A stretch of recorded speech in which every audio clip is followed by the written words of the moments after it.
Okay.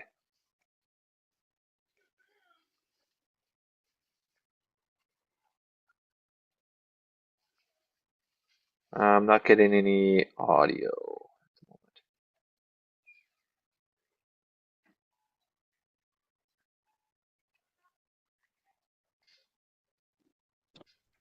Okay. There you are. Um, that's a pain.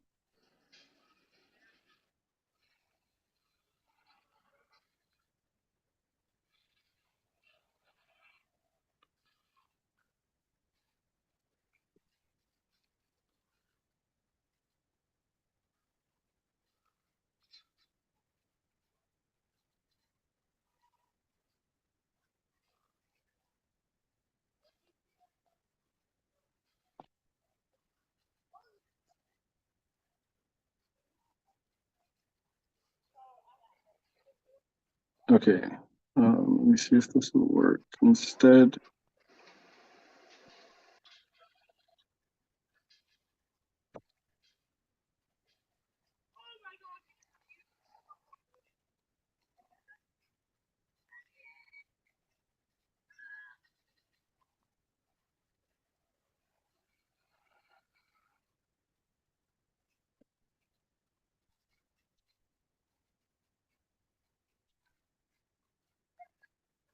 okay.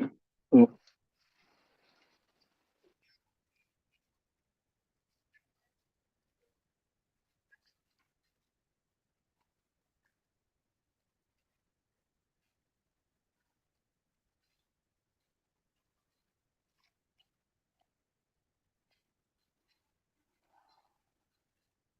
Oh, there we go.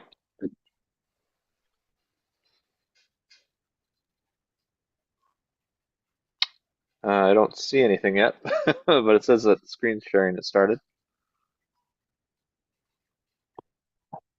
do you see anything now? Uh, just black. It says that Ose has started the screen sharing, but I don't see anything.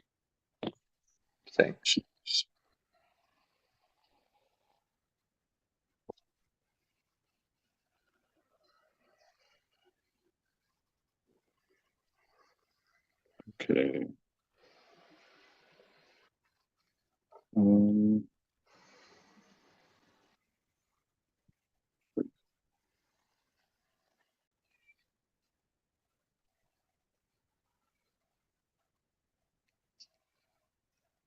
I don't see your picture anymore as well. I'm not sure why exactly, but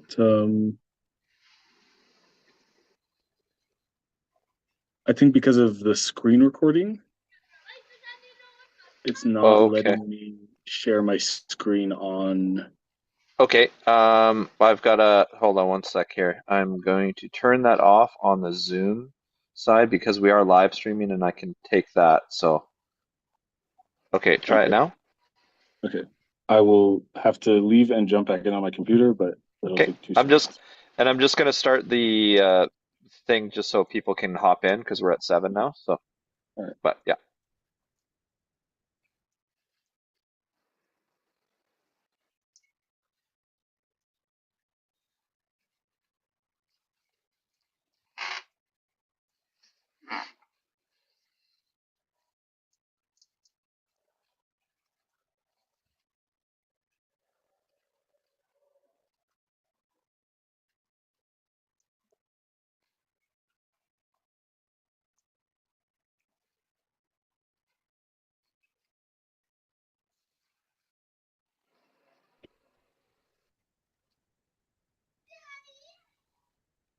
All right. Okay, give it a try again.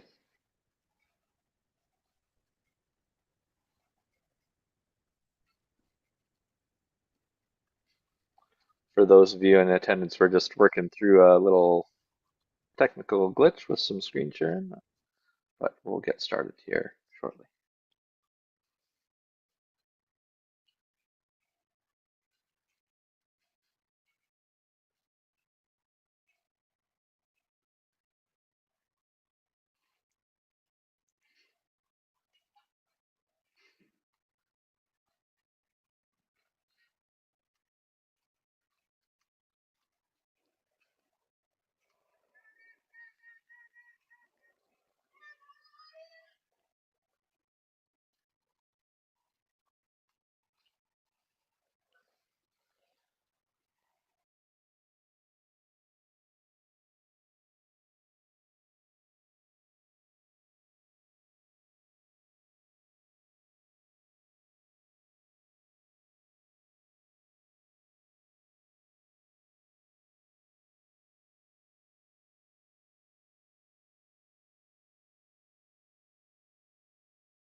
Yeah, still having the same issue.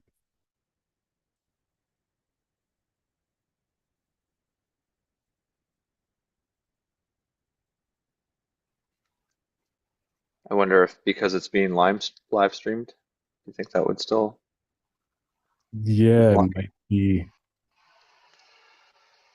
Um, I don't really have much, so I can send you the link, and if that's possible, maybe Yeah, you yeah. can. Let's try that.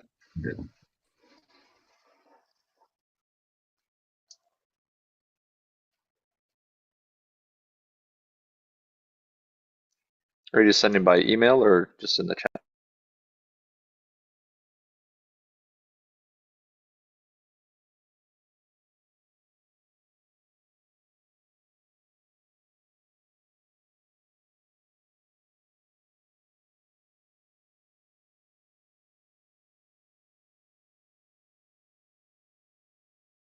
Okay, that should be your way now.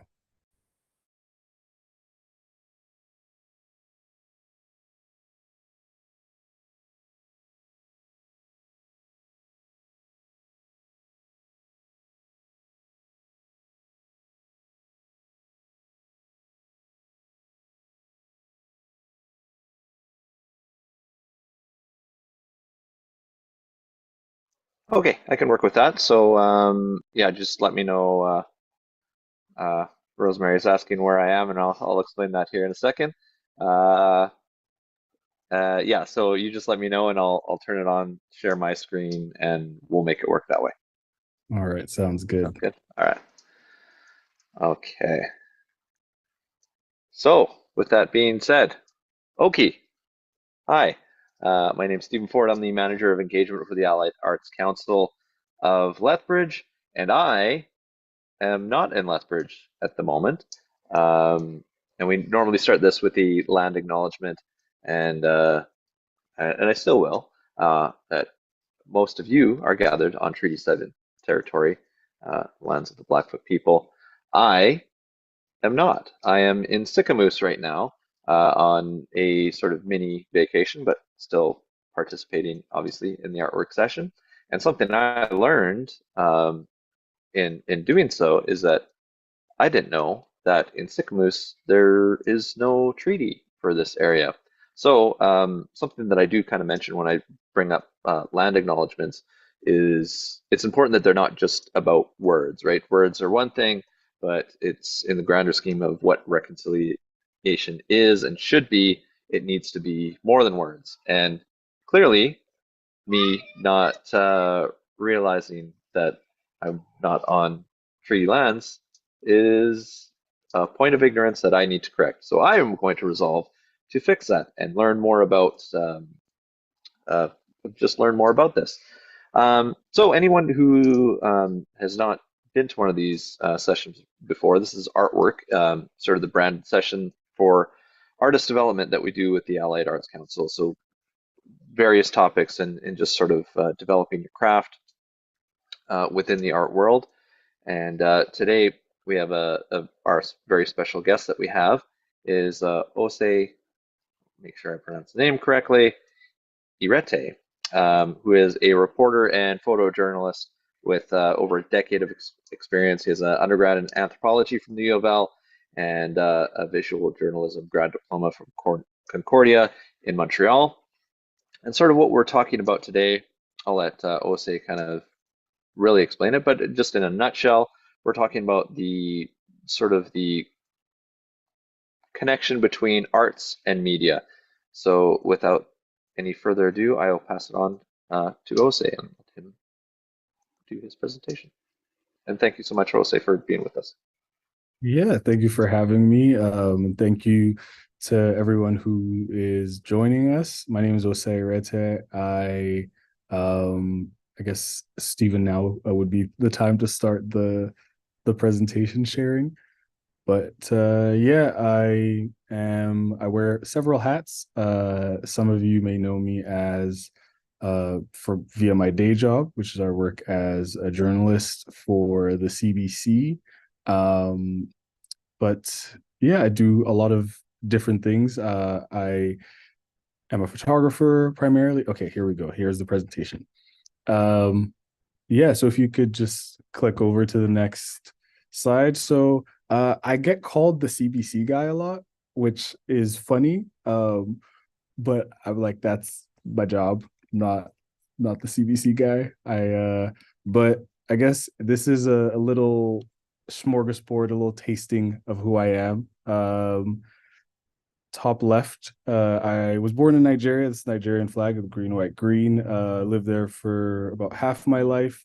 At the bottom ish, there's a Dutch flag. I lived in the Netherlands for a little bit.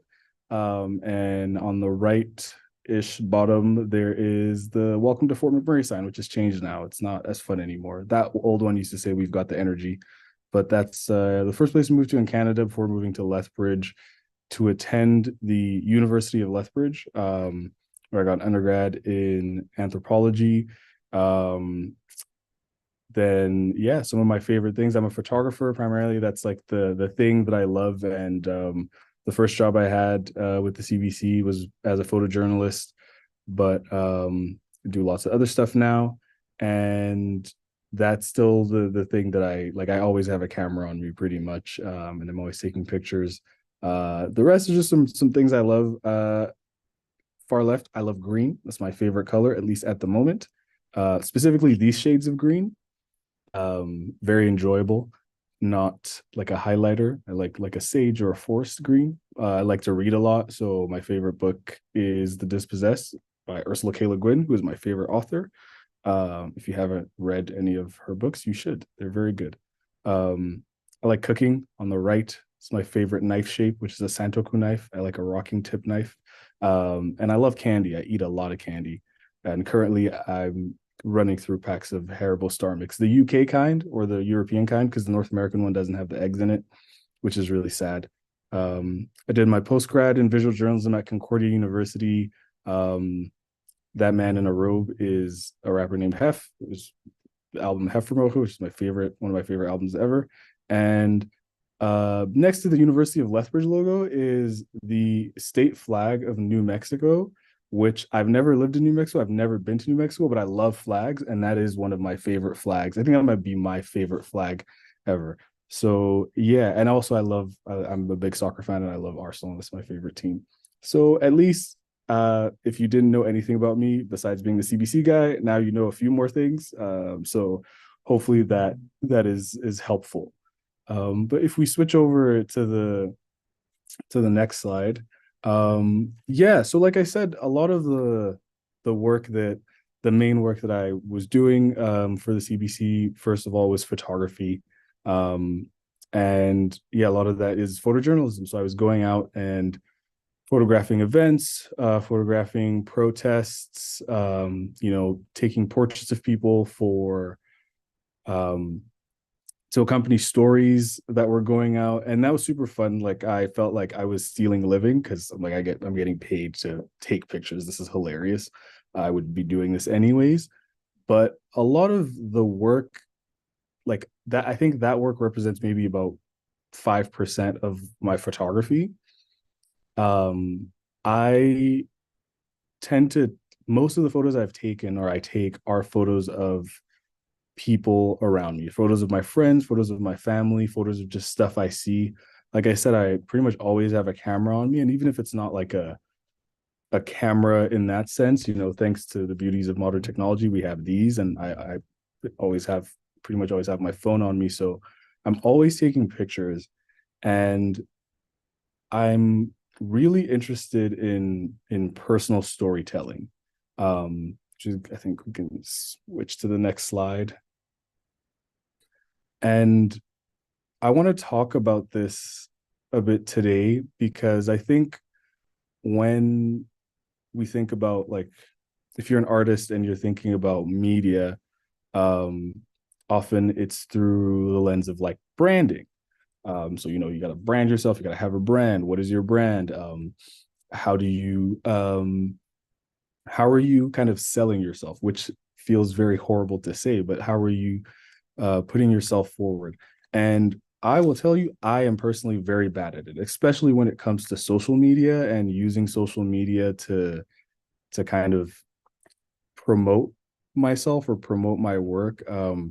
I besides photography, I do lots of other things. Like I have an art practice that's kind of hibernating right now because I'm incredibly busy. But I've done a lot of like sound work, experimental video stuff. I make music. I've done some performance stuff. So like I every now and then I'll rip out a comedy set. I'm a dabbler. I like to dabble in a thing or two, but all of these things, I find it quite hard to distill into like, oh, this is my brand. And even when I've tried to pick pick and show kind of where, what I'm doing, I kind of struggle. I see a question from Sterling says, what's my sorting and organization process for all the photos that I take? Just folders. I've gotten better at labeling, so I try to label everything with like a name, file name, date. So every file has that. But I have several hard drives. I have boxes with prints in it.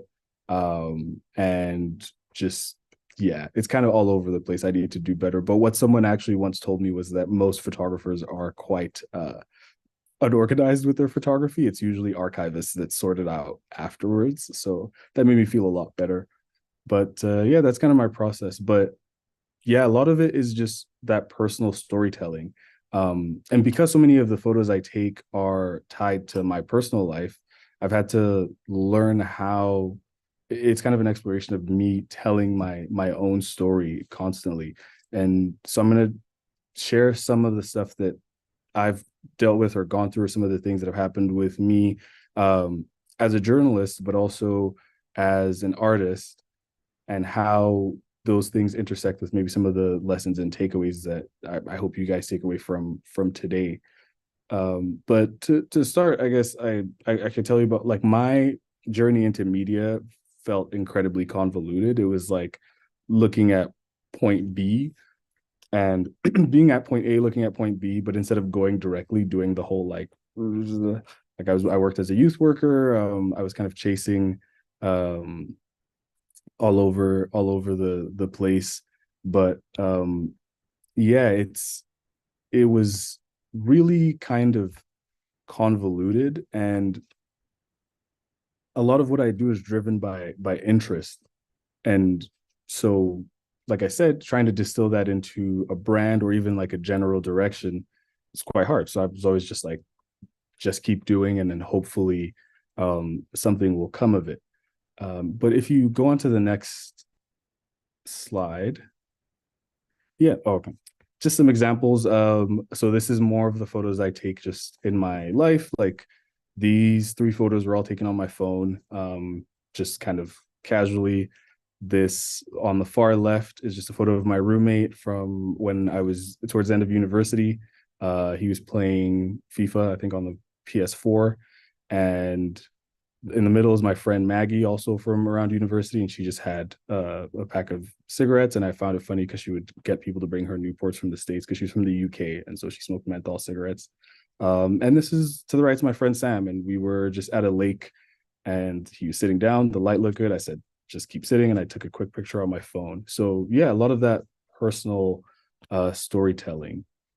But when I was at this time taking these photos, the only real way I knew how to share them was via social media, right? So it was via Instagram. And I used to get really frustrated because I felt like my work wasn't going where I wanted it to go or getting the kind of reception I wanted it to get, So I would post these pictures and be like, this is the coolest thing that I've ever done. And it would get like 28 likes. And I feel bad, but I had a bit of a hatery streak in me, and I would get really upset because I would see people who posted like what I felt like was an incredibly basic picture of like a forest, and I love landscape photography, I should clarify, but I felt very like this, why is my stuff not um connecting? Like why am I not getting the same kind of traction that other people are getting? Um and I think what I realized eventually was that maybe it just wasn't for me. And by it I mean trying to brand myself in a particular way. And so that is kind of the crux of what I want to talk about today, is like when you're thinking about working with media, or if you're an artist and you're thinking about getting your stuff out there, you're trying to, maybe um you're having an exhibition or an opening and you want media coverage, or you're trying to get people there. It's really about thinking about like what it is you're actually trying to achieve, as opposed to what you think a measure of success is. And so it feels very woo woo and not like hard tips. I have a bunch of tips that I will give at the end, but I think a lot of it comes down to, first of all, a knowledge of self, and a knowledge of self in terms of you as a person, but also a knowledge of yourself in terms of your practice, what it is you're doing in art. If you, so for me, I was trying very hard to get these photos to get traction on social media. And eventually what I realized was the things I admired most and enjoyed most in photography are actually physical products. Um, so photo books, prints, those were the things that really caught my eye. Um, I always, I've always kind of sucked at photo shoots because it felt like an incredible amount of pressure. And that's even thinking about money in photography, that's where I felt like a lot of people were making money. So I tried doing photo shoots and I would feel incredibly awkward. People would be like, can you pose me? And I'm like, I don't really know. Could you just vibe? And they're like, well, I need some direction. And now I feel under pressure and my hand is shaking behind the camera. But learning that, okay, maybe that's just not for what I actually enjoy doing or what I want to do. And deciding to kind of pivot a little bit and say, okay, um, I'm going to do something else. And so if you go to the next slide, I think there's more photos, but yeah, these are just some more photos I have taken of my friends just around hanging out. And these are the photos I enjoy the most and are most dear to me. And I think actually encapsulate more so of like who I am as a photographer. And then the next slide. Yeah, so that knowledge of self, of like why do you do what you do, and what is actually important to you? Like what is your measure of success, as opposed to like what maybe, you know, you feel like is other people say is a measure of success, right? What you want to show. And I know there's also like a practical thing of like money, which is very, very real, of wanting to maybe make a profit, or you know, make a living from the work that you're doing. But figuring out how to kind of align that with a direction that makes sense for you. So on the right is a photo zine that I made. It's just like a little photo book, self-published. And I made this around the time where I was like, you know what? I really don't like having to put 10 hashtags at the bottom of my photo to maybe get like 10 extra likes, and, you know, not really feel like it's going the places that I want it to go. And so I was fun employed, and this was in the kind of early lockdown days of the pandemic. And I decided to like learn how to use InDesign and made this photo book with some of the photos from my phone that I showed earlier in it.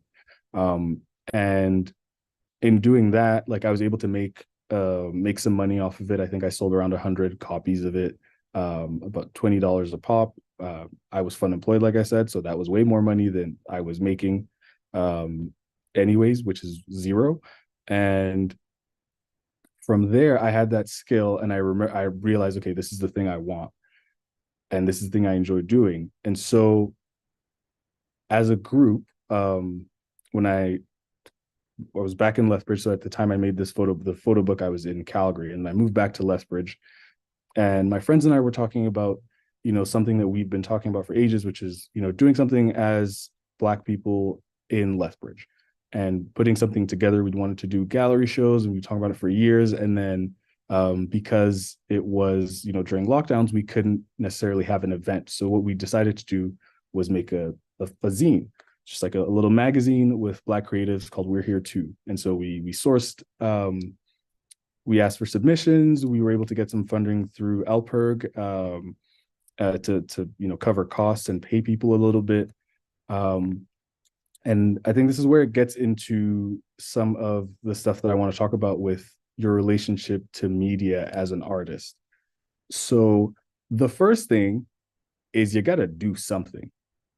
Like, a thing has to be done. So I think, and I encounter this a lot as a journalist, where people may have, maybe more so with business, but people may have a business or something, and they're like, oh, cover my business. Well, it's like, can't just cover your business. Like, I can't just do a story on, like, something has to happen, right? Is there an event? Is there an interesting product? Is there an issue? Like, there has to be something going on. Like, that's the first step. All you can do is the work. So to paint the picture, this is February 2021, and I was as far away from media as I felt incredibly far away from any kind of media job. I'd finished my grad program, which was in visual journalism. I was trying to get work. I didn't. And so all we were really doing was posting about this zine that we were making, and we ended up selling it at Analog Books here in town. And so we had a little like, hey, this is the day that we're going to kind of launch, and then sales will be on for the rest of, as long as quantities last. We had no real connection to media, right? Like, and we didn't even send out press releases or whatever. But I think just through kind of our posts and maybe our networks of people sharing stuff, someone from, I believe it was CTV, got wind of this, and so they sent us a message and said, hey, we would like to interview you. And we was like, yeah, for sure, we'll do an interview. From the CTV piece that ran, I think it was CTV Lethbridge, and then someone from Calgary at the CBC caught wind. So it's funny, my first real interaction with the CBC was actually as a guest when I was interviewed for the Eye Opener, which is the morning show about this zine.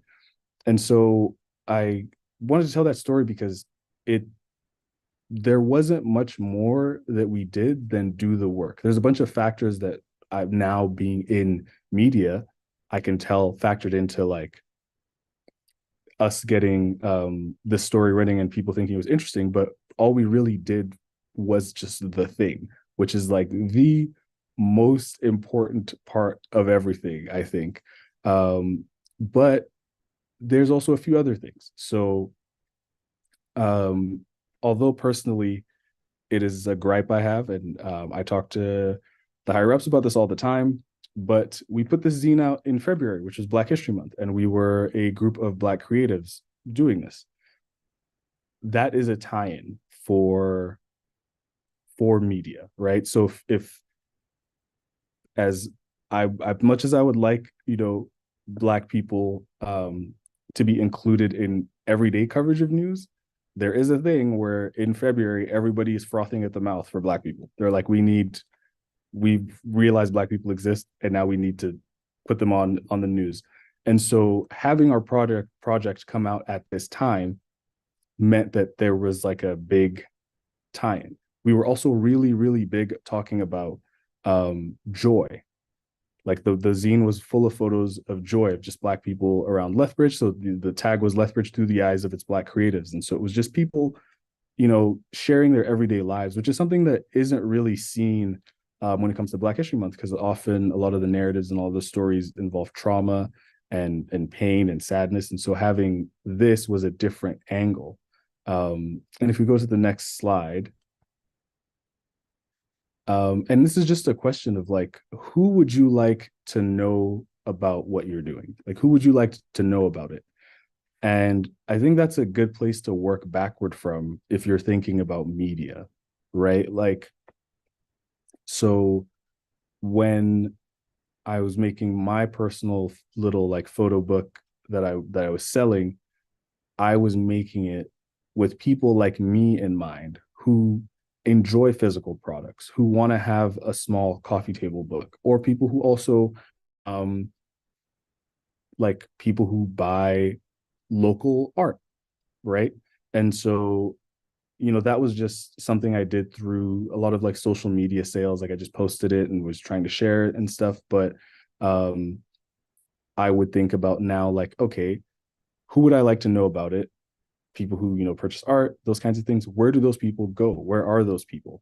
And I think often, and I know this talk is about media, but often that looks like social media, or even like media, like the radio, TV, um, but it's also physical space. It's also community, and that's another thing to think about when you're talking about like personal storytelling versus branding.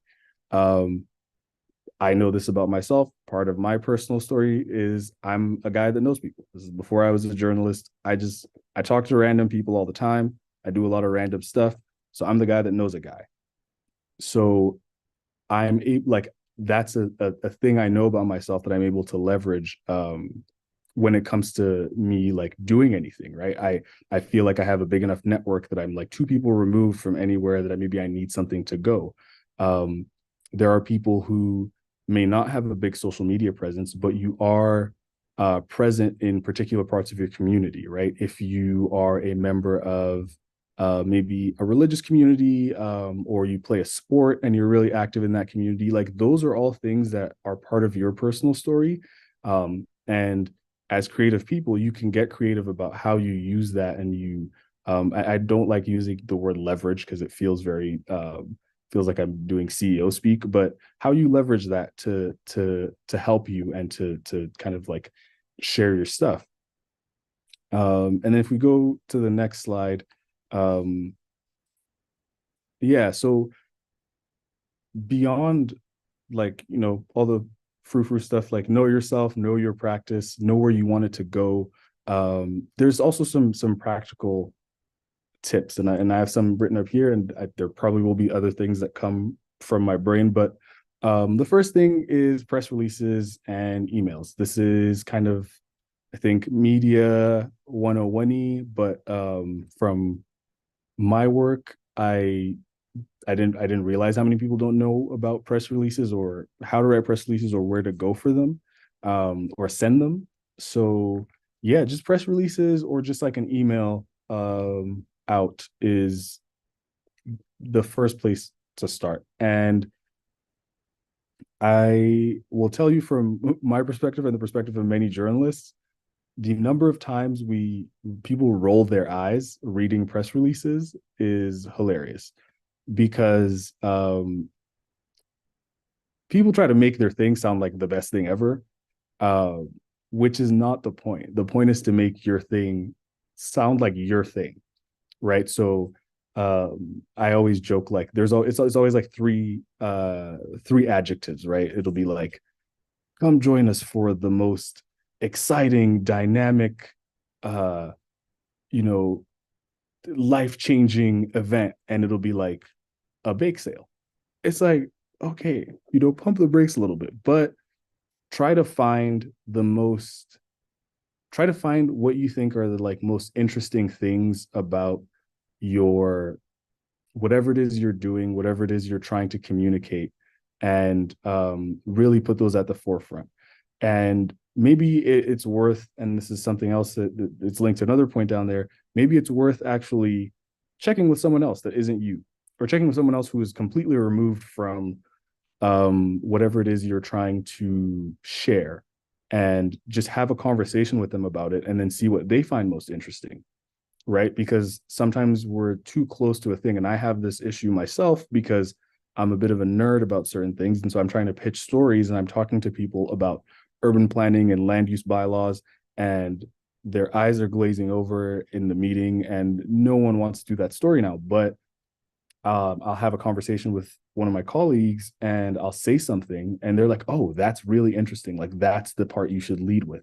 So that can be super helpful. The tip that I was given was, think about it like you're trying to write a letter to like a family member or a grandparent about it. Like if you were really trying to sell them on like what's going on, like what are the things that are interesting.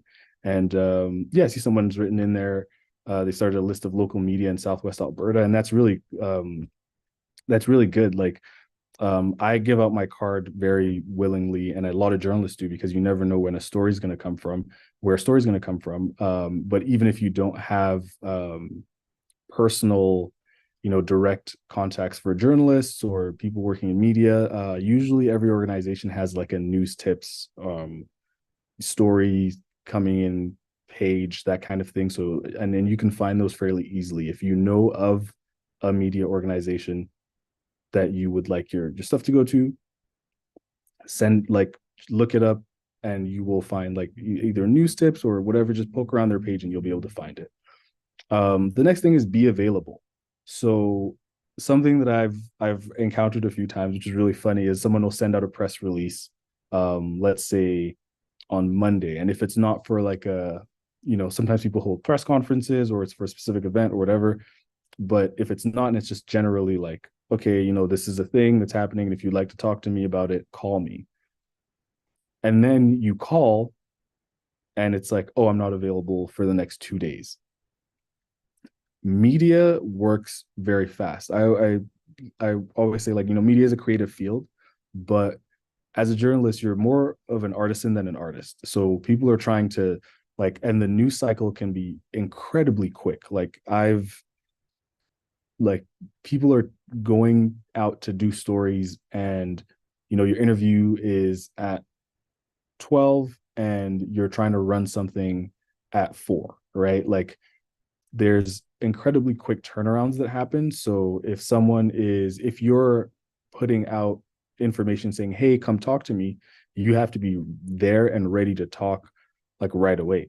On the flip side, if your story, especially if your story is something that maybe isn't pegged to a time, also be prepared for it to go really slow. So I've done stories and sent them to, because I'm connected to Calgary, send them to Calgary, and I do the story on Tuesday, think it's going to run Wednesday, and then it might not run until the next week, Friday. And that's just the nature of news, right? Something big might happen. So, for example, I had a bunch of stuff that didn't run in Calgary because the water stuff happened, and that took over the news cycle, right? And so then that becomes boom, everything else gets shoved out of the way. Um, Also, you might be a small part of a big story, and that is okay. I will say this because I always feel bad sometimes when I do a 20-minute interview with someone and use um like 30 seconds of it, right? But anything how I always think of it is anytime I talk to someone, all of that stuff informs what the story is, even if it doesn't make it in, and it informs future stories. So I may talk to someone for 20 minutes, they're not really, there's 30 seconds that go in, but that other like 19 minutes and 30 seconds could be important for a story that I do in 2 weeks, in a month, in 6 months. Like I've had conversations with people about like in November, and then I finally was able to do the story in May with the same people that I've been that I had the conversation with. But it's just it might take a while. You might be a small part of a bigger story. And that's okay. There's so many factors that go into it, even often beyond the control of the person doing the story, right? Because we have producers, we have editors. And like, for example, I work in Lethbridge, but my news, like anything I do, goes via like the Calgary channels. So as much as I love Lethbridge, unfortunately, we kind of get bumped down, right? So those are all the little things, right? Where there's stuff at play that can affect how your story appears. What you think is most important might not be what the journalist thinks is. And this is just like, you might be super stoked about like a part of whatever it is you're trying to get out, right? You might be super stoked. Let's say you're doing a story and you're really stoked about, you're putting stuff out there, you're really stoked about work that you're creating in a very interesting medium, right? Like you're like, oh, I'm making all this stuff about making all this stuff out of garbage or whatever, like something like that, right? And that's the thing that you think is the crux of it. The journalist might find it more interesting that that your exhibition is happening in a space that has recently been reclaimed, right? Like that might be the thing that they find most interesting. And as you have to have a bit of detachment, but also still be firm. I think it's important to be firm, right? If you're being led down a path where you're not comfortable with, like you can always say no. That's also another thing. Like if someone asks you a question, you can always say no. You can always say I don't know. You can always just like say I don't want to answer that, or like can you repeat the question? Like it's a conversation, and you are allowed to like, you know, to clarify. You're allowed to kind of also set what you think is important, but it is that push and pull, right? And get your name in the news cycle, like get your name in there. um so even if you are that 30 seconds now, like there's people that end up getting that will end up getting come back to a bunch of different times, because now you're in there. So when people are looking up a story maybe about like a specific place or a specific thing, like you come up because you were part of this story. And so now you're in there, and people can find you and say, okay, like we know this person did this, especially if maybe it's like something that was on TV or it was on radio, and they're like, oh, we know that person's a good talker. Like that's always a big thing. um but once you're in there, you can, it's really easy for that to actually snowball into so many different things. Don't ignore small or local media. I don't know if we have as much of that issue here in Lethbridge, but even out to like smaller town newspapers or newsletters, that kind of thing, journalists check that. Like journalists check that all the time for story ideas, and so you might be looking at the paper in Fort Macleod, or like a newsletter coming out of Tabor, or even just community groups that people post in. Like those places are where people look for stories, and so don't ignore those, kind of looking for a bigger, like the big fish. Like it kind of snowballs. It's like the thing I said about like, CTV Lethbridge did something on us, and then from CTV Lethbridge, CBC heard about it, and we did the radio, and then after that, even someone from the web, because it's different teams, wrote an article. So these are all kind of the things. And then something else I'll add as well is like, try as much as possible to be yourself. I'm a talker. I have been for a long time. I wish I wasn't. Sometimes I want to shut up. But I think often, I'll be talking to people before we put the mic on, and the conversation's snappy. It's going, it's going, it's going. And then the minute you turn on a microphone or you turn on a camera, everyone's, well, I'm incredibly delighted to. And it's like, something in me just has a little bit, because it's just like, it's a conversation. So try to be as much yourself as possible. Try, it's hard, and this is the thing that a lot of people go to school for. Try to speak in your own voice, um, and really show yourself. If you're excited about something on camera, be excited. um, and yeah, just try as much as possible to make it natural. I hope some of this stuff has been helpful, but also, I guess, like Steve said, there's times for questions. So if people have questions, please ask away so that I can point you in the right direction if you need something specific.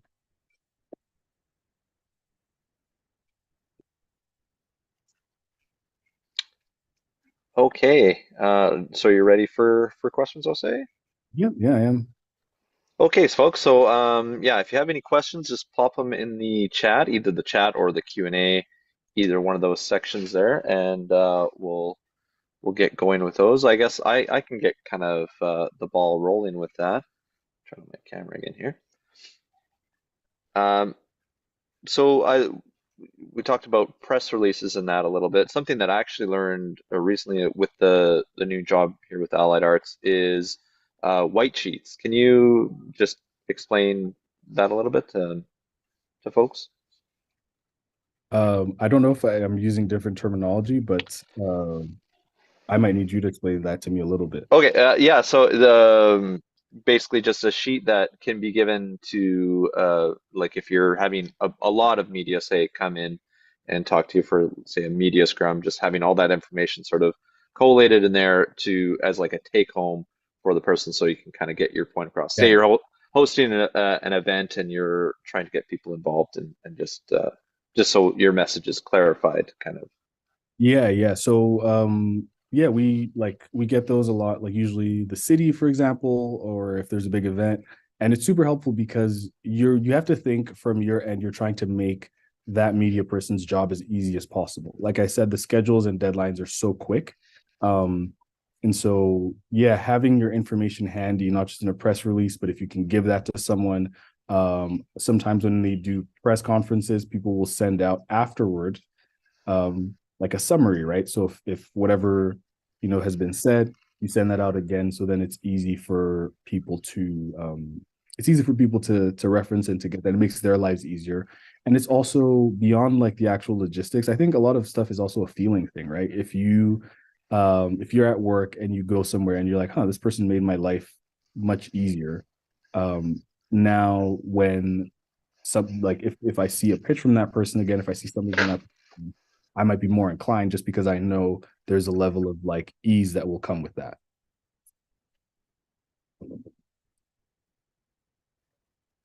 Awesome. Um, I guess we have one question here. Uh, a pretty good one. How do we get in touch with you, Jose? Oh yes. So best way is via email. My email is ose.irete@cbc.ca. So just first name dot last name at cbc.ca. I will say I might not respond, and that is not personal. I get a lot of emails. Like I get so many emails. Sometimes I have nightmares about emails, and that's not even a joke. So, and that's another thing in general as well. Even with press releases, like it could go out and it feels like it just echoes. But that's just kind of the nature of things. Is there's so many. But yeah, if people want to get in touch with me about stories, about anything like that, osed.urete@cbc.ca. Awesome. We have a question from Colleen. How do you see the media growing in the future in Lethbridge? That's a good question.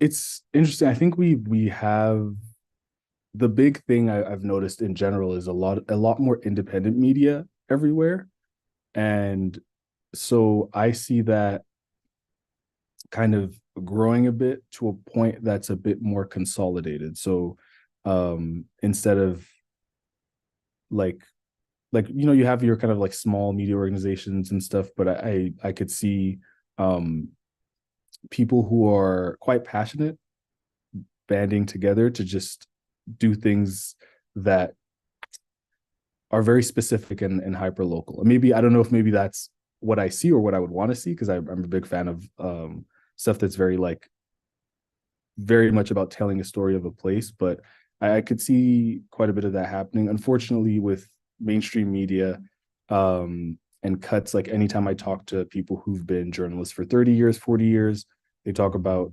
how much less media there is, how many less bodies are available, like how many less people there are to cover stories. And so sadly, I think that might also be a trend that continues on the mainstream media side is like just less resources. But I also see because there's always an appetite for local, there's always an appetite for people to learn about the places they're from.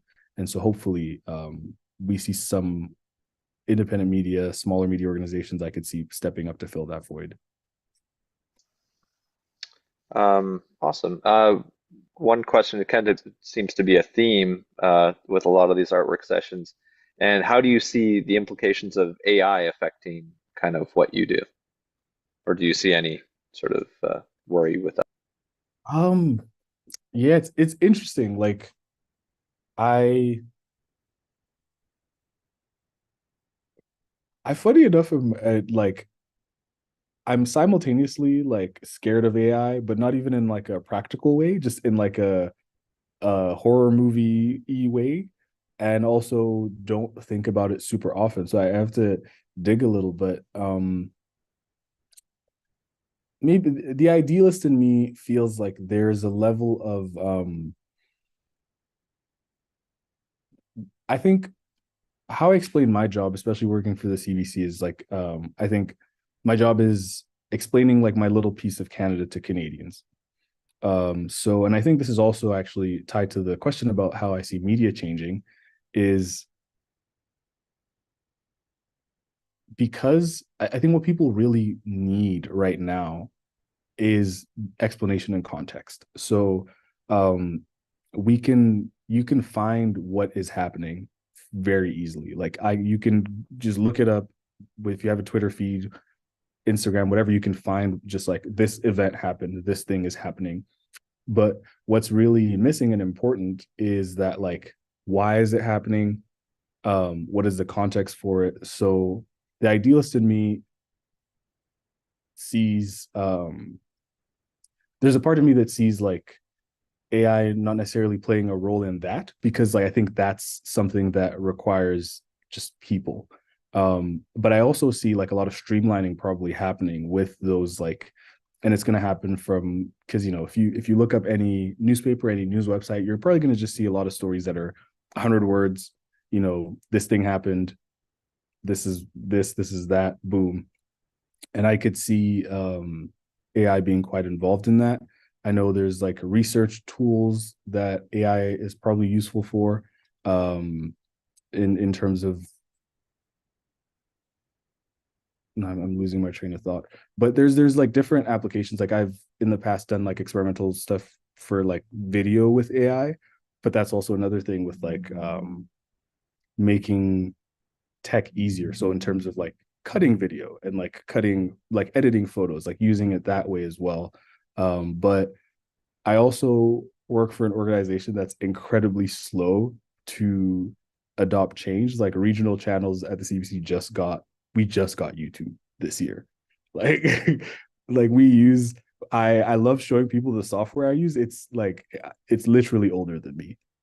So I don't know, if I think maybe from my vantage point, it'll be a while before I see AI up close in the industry. Awesome. We have a good one here from Sterling. Speaking of context, what do you think of short form, i.e., TikTok style content? Because he feels the big thing missing is context, and most people don't seem to miss that.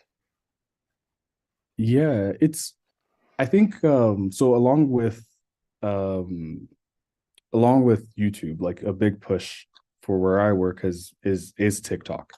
And I think it's while like there's a lot that goes on there that lacks that, it still is a good enough place to do that. What I find is happening or needs to happen is there's like an ongoing, I think right now, casualization of Canadian media, where um you're realizing like if you want to connect to people, you have to one, meet them where they're at. So if people are on TikTok, you know, you go there, but also breaking things down for them in ways that they understand. And I think that's where um, it really, like, you really have to make an effort when it comes to short form content, is um, making things funny, making things entertaining, making things engaging.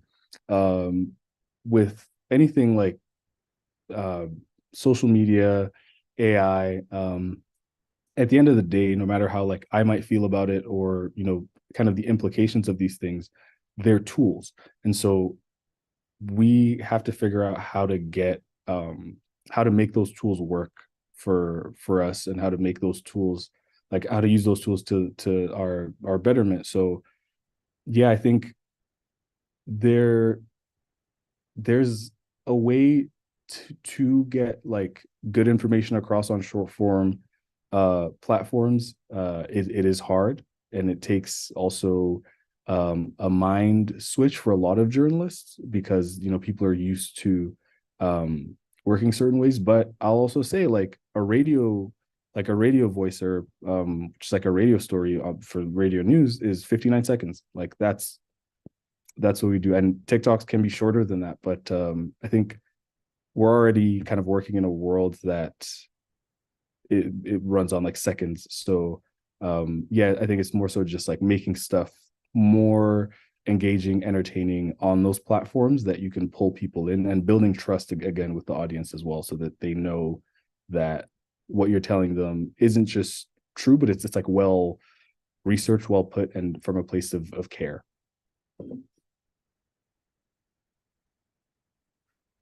Awesome.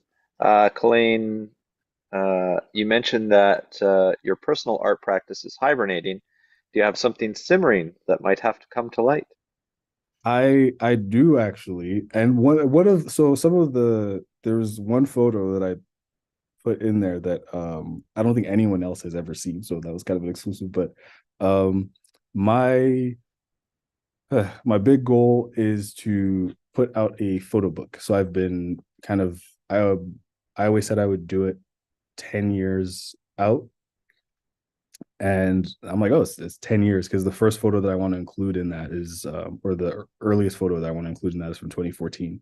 So, yeah, fingers crossed, starting work on a photo book. And yeah, hopefully that sees the light of day in the next like year and a half.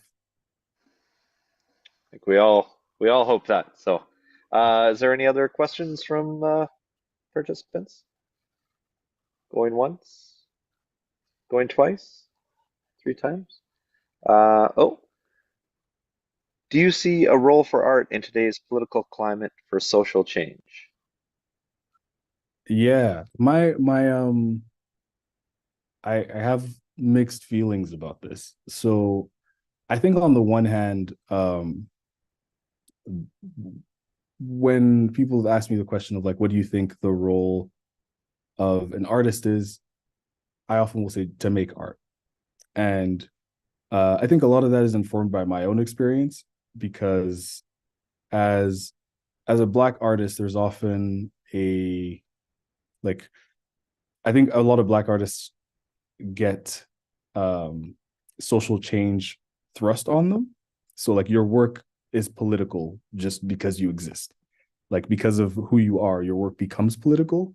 So there is like part of me that has that reluctance, but I also think um art has an incredible ability to inform and to shed light. So the book that I said is my favorite book is The Dispossessed by Ursula K. Le Guin, and that is a sci-fi book about um, an anarchist society on the moon. But Le Guin does a really good job of like actually showing what an anarchist society might look like, and I think that is a big part of the role of art in social change, is just showing possibility. um art is art has the power to create worlds, to show us things that we don't know can exist. And so I think that's a big part of it, is that like, yeah, just showing and shedding a light and being a compass for change or for possibility. Before we can do anything, we have to actually be able to imagine it. And sometimes it's actually quite difficult to imagine a thing that isn't right in front of us, and that's what art can do. Awesome. Very well said. Uh, Beautifully stated. Said. Um, One last call for questions. Anyone? Anyone else? Okay. Well, I ask a question? Oh, hold on. We got from Sterling. How do you make your photo stand out when everyone has a camera in their pocket? Ooh, that's a question. I I think it's again back to the first thing of like knowledge of self. It's developing a style, like a personal style, and know and like getting to the point where someone's like, oh, I see that photo and I know, like I feel like you took that. And a lot of that is just like trial and error and figuring out, like I said, like the first photo from this project I want to put together is from 2014. And that's when I first started being like, okay, I want to take pictures. And then over the course of that, I've realized like what my kind of style is. And I've worked uh with that and through that. Some of it as well is just a lot of photography for me is play, like mess around. I'll ridiculous taking photos. Like I'll be bent over like a pretzel trying to get like a weird angle on something. Um, a practical thing that I do is if let's say there's like when I'm at a shoot and there's a ton of other photographers, if everyone's taking a picture of something, I have to go somewhere else. So if everybody's lens is pointed one way, I have to find a different way to like show the thing that they're trying to show. Um but yeah, like a ton of it is just play. And also before any picture is taken, it's the eye. Oh, oh, sorry, that I had a weird thing happen. I was like, what happened? Before any picture is taken, it's the eye. So looking, learning, like sometimes I'll literally be walking around and I'll see something and I'll go, "Kach." And if I'm not taking a picture, but I'm just like learning to see where the pictures are. And I think doing that in your everyday life, because we know what a good picture looks like. We watch movies, we see stuff, but it's just like practicing.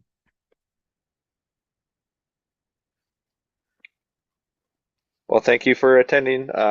Sterling just noted, thank you for your time, both of you.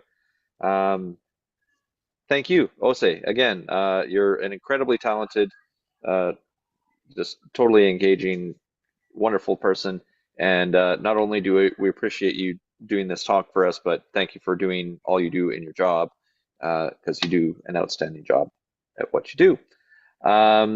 So we're going to bring that to a close, our artwork session here for today. It was brought up, this uh, was recorded, so we record all of these sessions, and you can actually find them on the Allied Arts Council website, which is artslethbridge.org, in the resources section.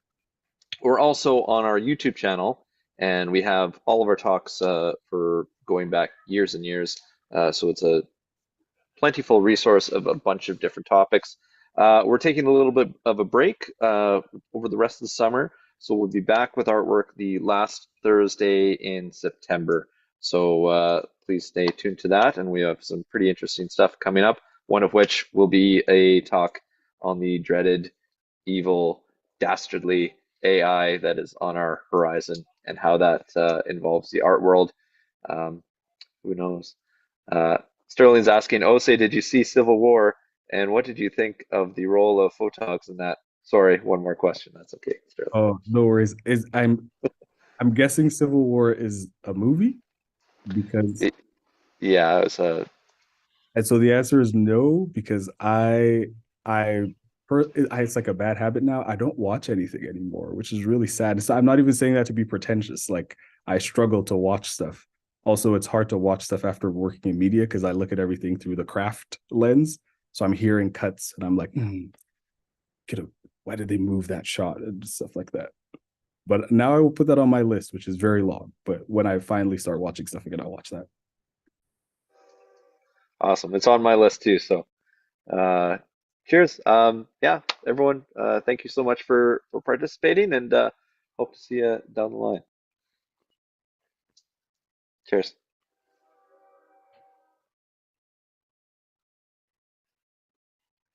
Thanks again so much, Jose. Really appreciate it.